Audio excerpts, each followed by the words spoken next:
Our guest speaker today is President of the Illinois Senate. As he does each year, he honors us again today by delivering his State of the State address at the City Club of Chicago. Our next speaker presides over the largest Senate caucus in America and the largest Senate Democratic caucus in the history of Illinois. He is a graduate of Loyola University and Loyola University Law School. Ladies and gentlemen, the President of the Illinois Senate, John Cullerton. Mr. President. All right, John. Thank you very much, Jay. First thing I'd like to do is introduce and reintroduce members of the largest Senate caucus, Republican or Democrat, in the United States. So, my colleagues, as I call your name out, please stand. No particular order of importance, except for the fact that I'd like to tell you that I'm endorsing this man who's running for the U.S. Senate, State Senator Napoleon Harris. Napoleon.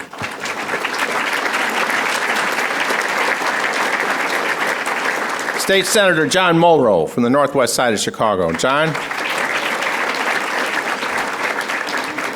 There's a guy who's got a primary, so he's a little anxious, so he introduced himself already. State Senator Mike Hastings. There's another senator who's got a primary. She's a little anxious. She stood up. Her name is State Senator Patricia Van Pelt.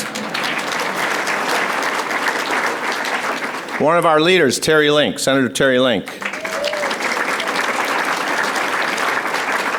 From Lake County, Senator Belinda Bush. All the way from Central Illinois, who used to be my chief of staff, now he's a great senator from Central Illinois, Andy Manar. Andy Manar is here. State Senator Daniel Biss is here. Daniel. Another one of our leaders, Maddie Hunter. Maddie, there you are. The state senator in the district right next to mine, Heather Staines. Heather Staines is here, right? Oh, Heather, how are you? I hope I pronounce her name correctly. This is a state senator. Her name is Iris Martinez.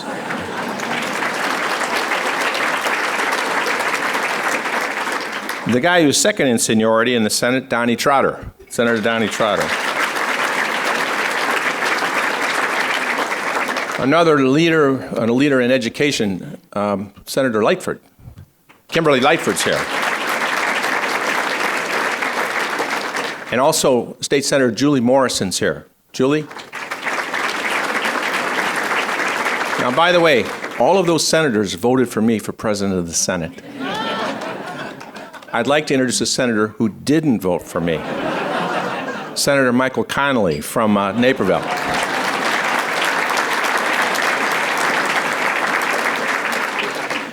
We're joined by another special person today. I might be the President of the Senate, but I'm honored to have in attendance the Speaker of my House, my wife, Pam Cullerton.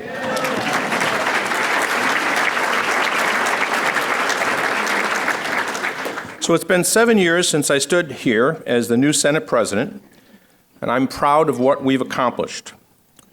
We removed a corrupt governor from office. We abolished the death penalty. We officially recognized marriage equality. We reformed pensions for new hires. We kept conventions coming to McCormick Place, and we controlled Medicaid spending. Presented with problems, we've risen to the task to make Illinois a better state that recognizes everyone's rights and provides pathways to excellence. But there's more to do.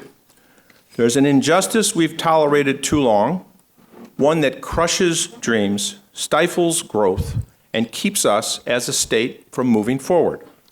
It is Illinois' system of funding public schools, a system that shackles poor communities to poor expectations, while rewarding the affluent even with even greater resources.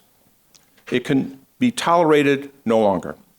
At a time when we seem to label every problem a crisis, let me be clear. Our broken school funding formula is the defining crisis of our time. Fixing it is the turnaround our state truly needs. Today, I'll show you what's wrong with the system, point to states that appear to do it right, and outline ways to make education better and more equitable here. Our students, parents, teachers, and taxpayers are tired of the bickering, tired of the impasse. They're looking for leaders with the courage to step beyond the status quo and to do what's right. Today, I'm asking my colleagues to take that step. Our problems are not a secret. For nearly 20 years, the system has festered in broad daylight. Every morning across Illinois, school children learn, teachers teach, and principals lead. But the doors of opportunity do not open as wide for students in some schools as in others, even as our expectations and demands rise equally across all schools. In Berwyn, a kindergartner bundles up for class because his aging school can drop below 40 degrees even with the heat on. And he wonders if his favorite books will get ruined like the last time the pipes burst and flooded the school library. In Sandoval, a town about 100 miles south of Springfield, third graders head to school where dwindling resources mean no art classes or foreign language programs. There's no school librarian to help find books or school social worker to offer support. And in East Aurora, the school's social workers serve 900 students each. More than half of East Aurora's 1,100 incoming freshmen read below grade level. The task of improving scores falls to just 2 reading specialists. These situations have nothing to do with the capacity of our kids or the caliber of our educators, and everything to do with how we fund our public schools. Our state has the most inequitable system of school finance in the country. Let me repeat that. Our state has the most inequitable system of school finance in the country. We give less to the students who need more and cover barely a third of the total cost of public education when most states cover half. Let me put it this way. If the National Football League operated like our school funding system, the Super Bowl champ would be guaranteed the top draft pick. It's fundamentally unfair. I believe that our students, all of them, deserve better. Providing it, however, will not be easy. There's a reason why the current school funding formula has been in place for 2 decades. It's hard to change an entrenched status quo. It requires true, dedicated leadership. The question is whether today's leaders are up to the task. Nearly 20 years ago, Governor Jim Edgar staked his legacy on correcting this wrong.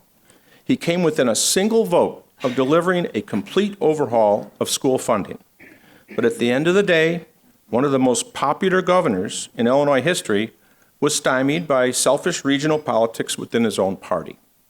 No governor since, not Ryan Blagojevich nor Quinn, even bothered to try. So I'm here to issue a challenge to Governor Rauner. Since he wants to turn around Illinois, there's no better place to start than the state system for funding public schools. There is no worse status quo. Shouldn't all of our children have access to equal opportunities regardless of zip code or tax bracket? Shouldn't our system prioritize getting rid of hurdles that prevent children from getting a quality education? The world has changed over the past 20 years. Shouldn't our school funding system change with it? Look around. This room is filled with successful people. Is there anyone here who doesn't owe his or her success to education? The strength of our public schools is vital for the civic, economic, and social strength of our state. Unfortunately, our state's not doing so well. The performance gap that divides our rich and poor students, as well as our students of color, ranks among the worst in the nation. You begin to see it in lagging 4th grade reading scores among low-income students. From there, those students increasingly fall behind their peers at schools with greater resources. Nationally, we rank a dismal 42nd in terms of the performance gap in reading scores among these students. Our state falls among the bottom 10 when it comes to the achievement gap between black and white students. And while we suffer the status quo, other states are moving the needle further and faster than we are. We know that students in disadvantaged communities are just as capable of achieving educational excellence as those from the best neighborhoods. We just need to invest a little more to make up the difference. And the earlier we do it, the better. Just about everyone else gets this.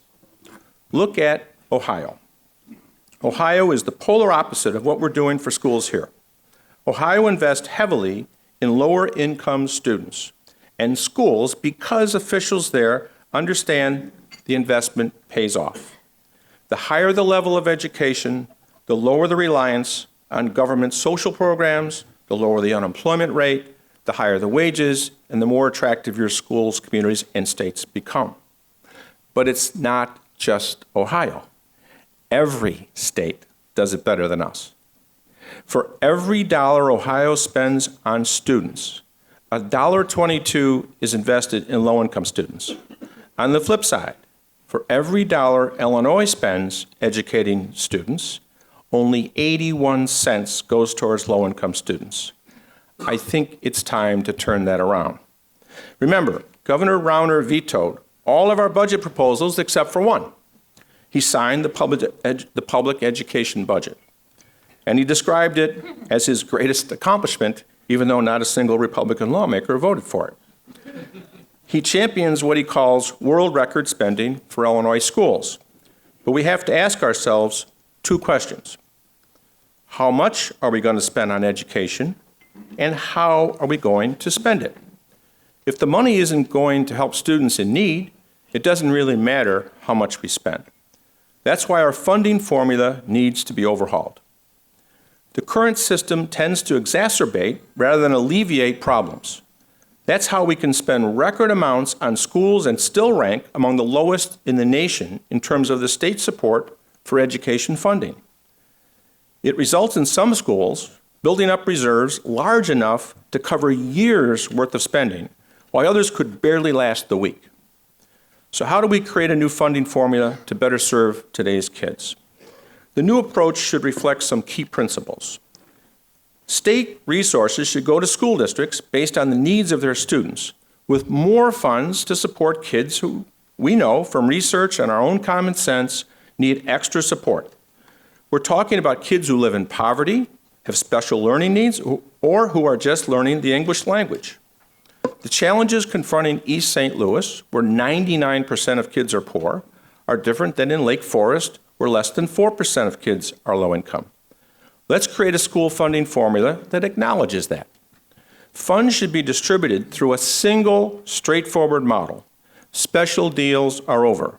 This will be welcome relief for districts that confront one bureaucratic hurdle after another.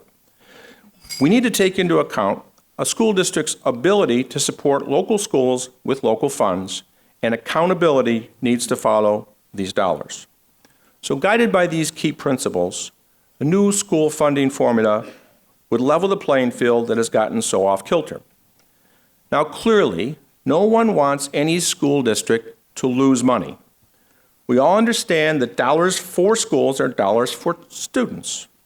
But let's acknowledge that while there may be some concerns about winners and losers in a new system, there are winners and far too many losers in the current system. We cannot continue to dither while some districts are funded at double and triple the state average, while others have to convert maintenance closets into art rooms and cut world language and technology.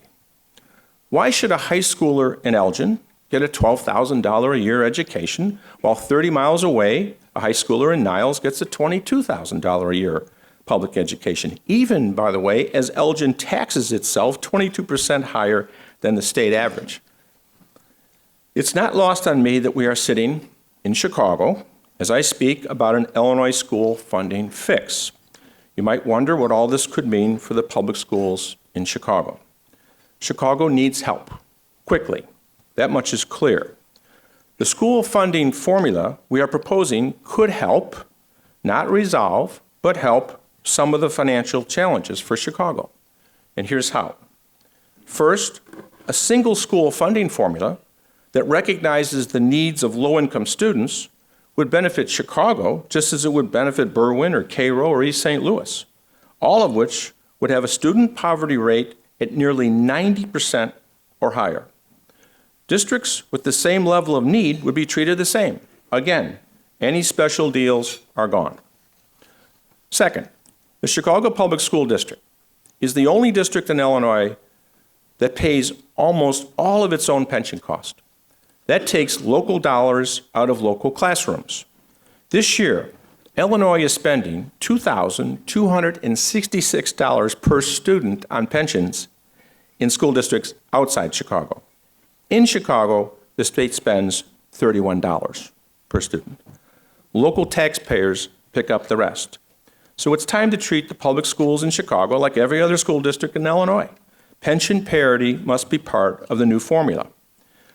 And speaking of Chicago, remember that world record education budget the governor signed? It increased school spending by $265 million statewide. I was recently in central Illinois, and I asked a group how much of that extra money they thought went to Chicago. And they said, all of it went to Chicago. And then I went back here in my own district, and I asked the same question. The response was, well, whatever it wasn't enough. Do you want to know how much more Chicago schools got out of that extra $265 million? Minus $60 million. Under the school aid formula, we increased the appropriation by $265 million. Chicago's total take went down by $60 million. Does anyone here think that improves education for Chicago students? That's the problem with the current formula. The dollars aren't going where we know they are needed. And we know Chicago kids, by the way, can perform as well as any. According to a recent U.S. Department of Education national report card, Chicago students improved in math and reading faster than other urban schools and the nation at large. That's great. So why is there a sense of surprise? Is it because we all know that too many of those kids in Chicago face nearly impossible odds and often lack the basic resources needed to attain educational success? Okay, then shouldn't we do something about it? Chicago students are our students. We have the same responsibility to them that we have to every public school student in Illinois. We cannot applaud their accomplishments and then turn our back on their shortcomings. Their turnaround agenda is our turnaround agenda and needs to be Illinois' top priority. I hope you will join me in making that happen. Thank you once again for the opportunity for me to speak to you.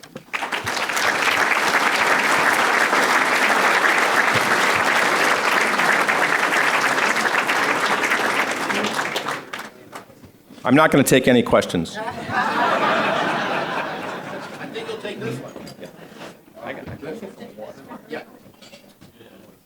Water.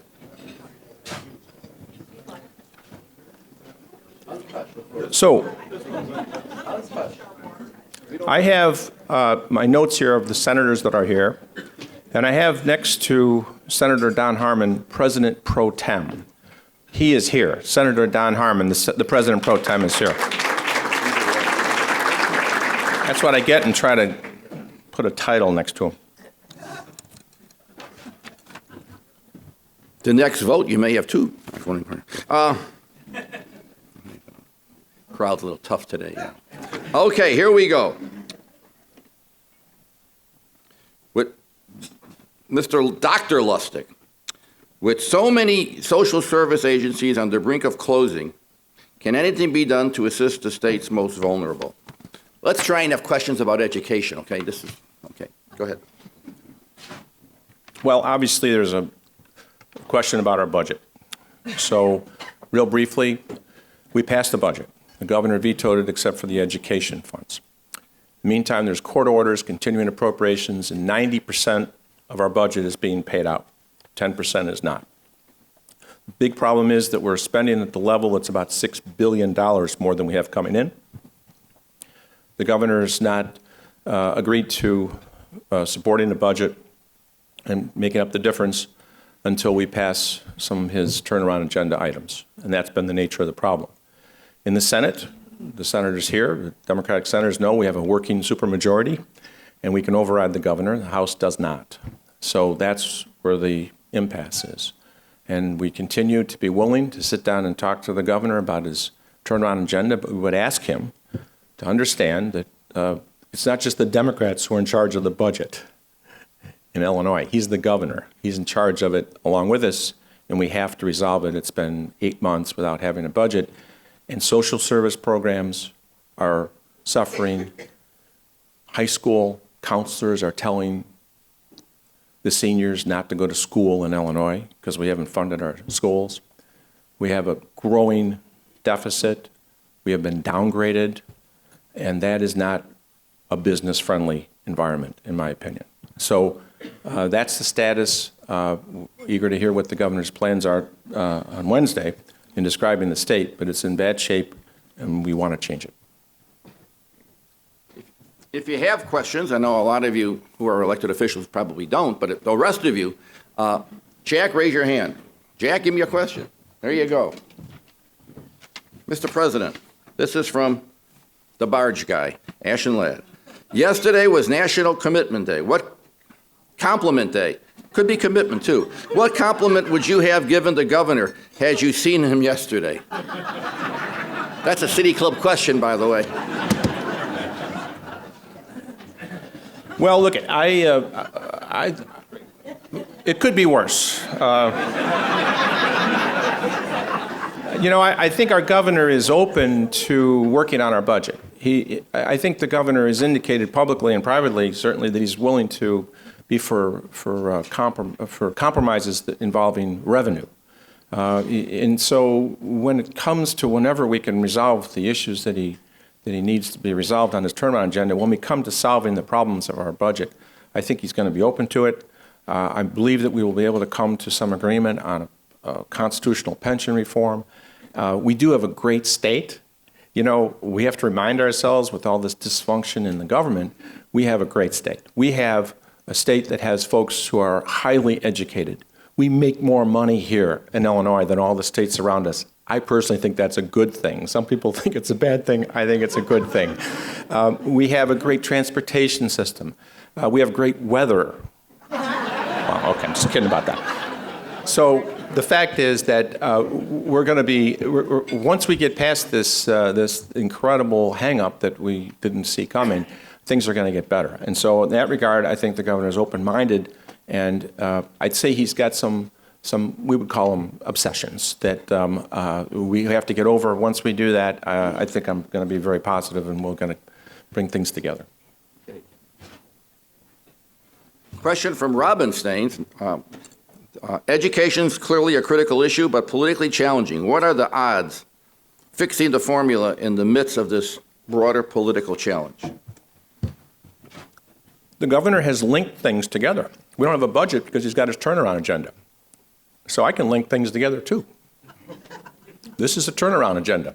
We got to change the school funding formula. You guys know how bad it is? So, before we appropriate money for education for next year, that starts July 1st, we have to fix this formula. And it's not a special deal for Chicago. In fact, we're eliminating the special deals for Chicago. Chicago has 2 special deals. They don't get any money for the pension system. That's a special deal. And they have a special block grant that we can eliminate as long as we have a new fair formula. So I'm making it a top priority. This is a bipartisan effort.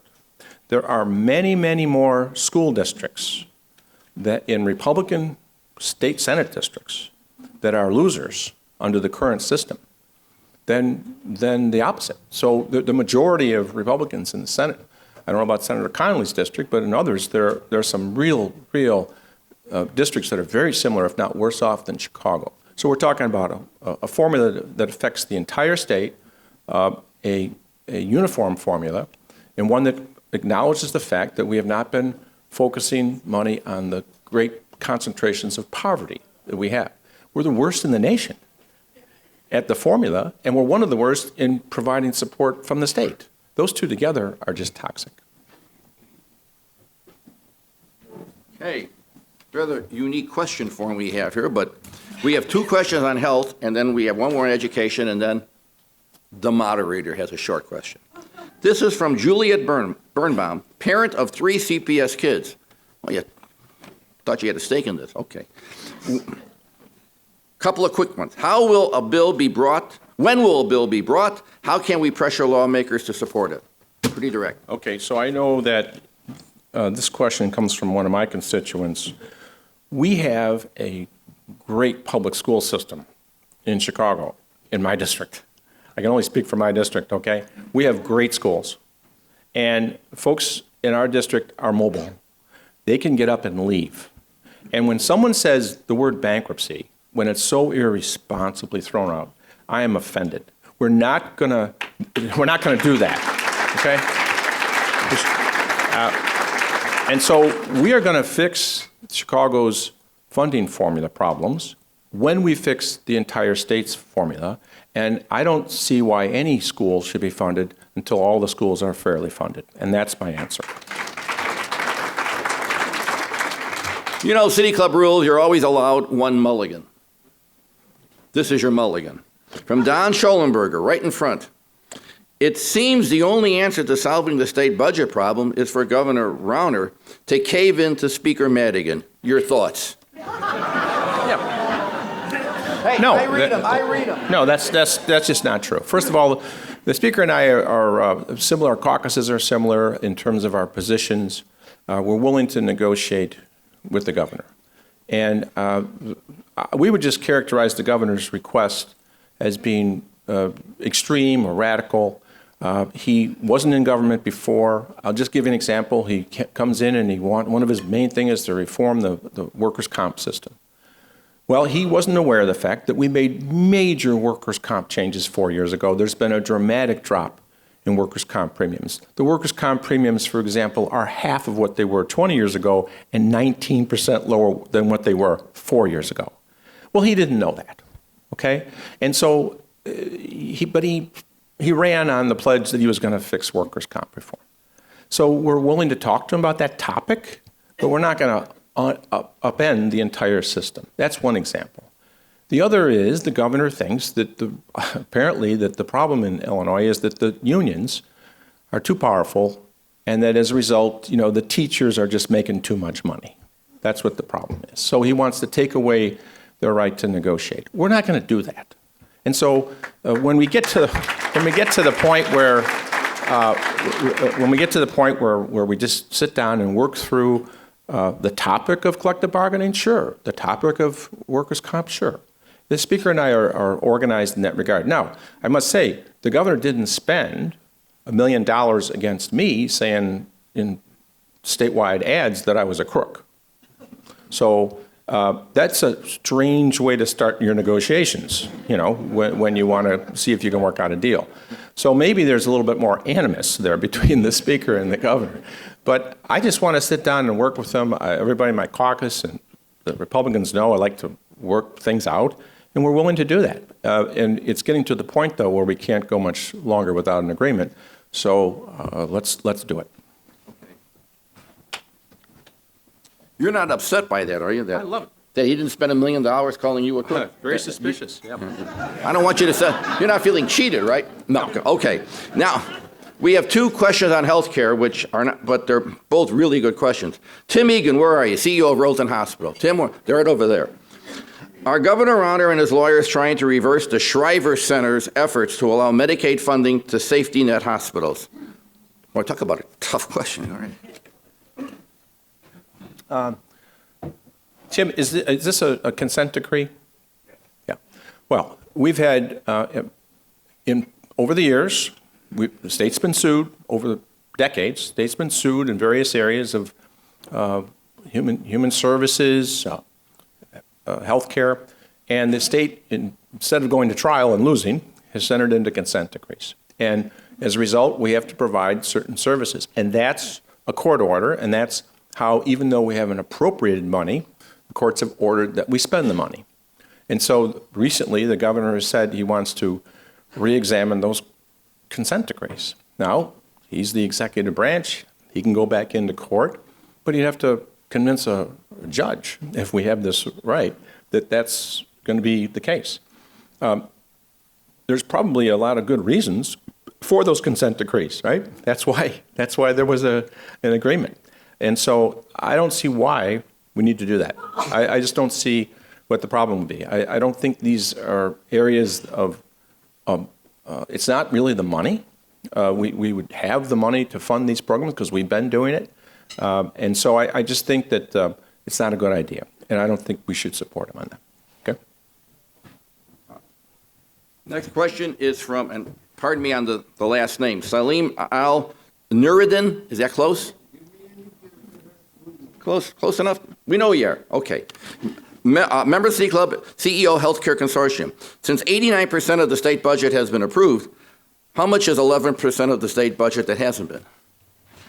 Well, the parts that haven't been approved are certain grants, certain programs dealing with human services that haven't been the subject of a court order or a consent decree, and the appropriations for higher ed. So all of the appropriations for higher ed haven't been sent over. The reasons why the universities have been able to stay open so far is because they have a lot of their money they get from tuition, but they're running out of it. Some schools are much closer to being shut down than others, Chicago State being one of them, and as to in Eastern Illinois and Western. And as to the private schools, they get MAP grants. MAP grants, I think it's $360 million that we provide for the universities. We haven't appropriated that money, and the universities have been basically covering that, but that can't go on forever. So this is where we're coming to a head, and we have to fairly soon, I would think, reach an agreement with the governor, or we're going to go further into the hole. One question from the moderator, who seldom gets involved in this, but Ms. Breckwinkle, you know that's not true, but I just say that to cover myself. I've been involved in this a long time, the formula. Former State Senator Aldo DeAngelis had me do all kinds of research on it. And I said, we got to get Einstein back from Princeton to try and figure it out. My question is, if we have a fair funding formula, will it be revenue neutral? Well, the formula right now is not revenue neutral. Chicago lost $60 million under the current formula. New Trier got an extra $60,000. So Lyons Township has $43 million in reserve. So every year, the formula changes because poverty rates change, attendance change, equalized assessed valuation changes. So there's no such thing as a revenue neutral formula. Now, there are ways in which we can take a formula and phase it in so that the implications are not as dramatic. I would tell you this. The amount of money that we're talking about shifting is about $400 million into the poorer school districts out of $8 billion. And so it can be done in a fair way. There's ways that you can do hold harmless provisions so that it's phased in.